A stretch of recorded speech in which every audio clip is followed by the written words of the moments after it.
That breaking news right now at 9:30, the longest serving woman in the U.S. Senate has died. Thanks for joining us. I'm Gervier Dinza. And I'm Brooks Baptiste. We are talking about California Senator Dianne Feinstein, who served more than 3 decades in the U.S. Senate. Atlanta News first Rick Foldbaum here in studio this morning. And Rick, talk about someone who shattered a lot of glass ceilings. You're absolutely right, Brooks. Senator Feinstein really was a trailblazer, a moderate Democrat who served in the Senate for more than 3 decades.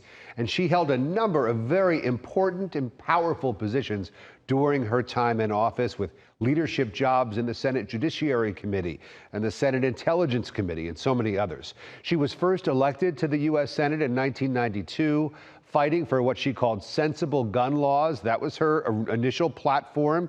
She actually wrote and helped to pass the federal assault weapons ban in 1994. That's a law that expired 10 years later, which Democrats have unsuccessfully tried to reinstate ever since.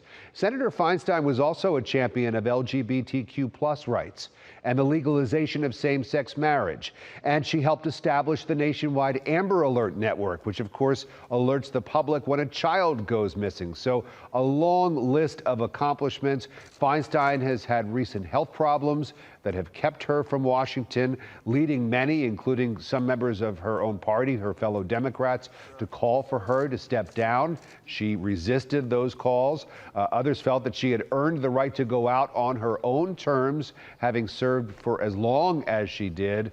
Again, now reaction beginning to pour in, and many people, even Republicans, will honor her legacy of public service and patriotism, and we'll be hearing from those people as the day goes on. It now falls to California's Democratic Governor Gavin Newsom to name a replacement. He has promised to appoint a black woman, so we'll wait and see exactly who he names. But for now, it's a time to pay respect for Dianne Feinstein, the longest-serving female senator in U.S. history, who died today at the age of 90.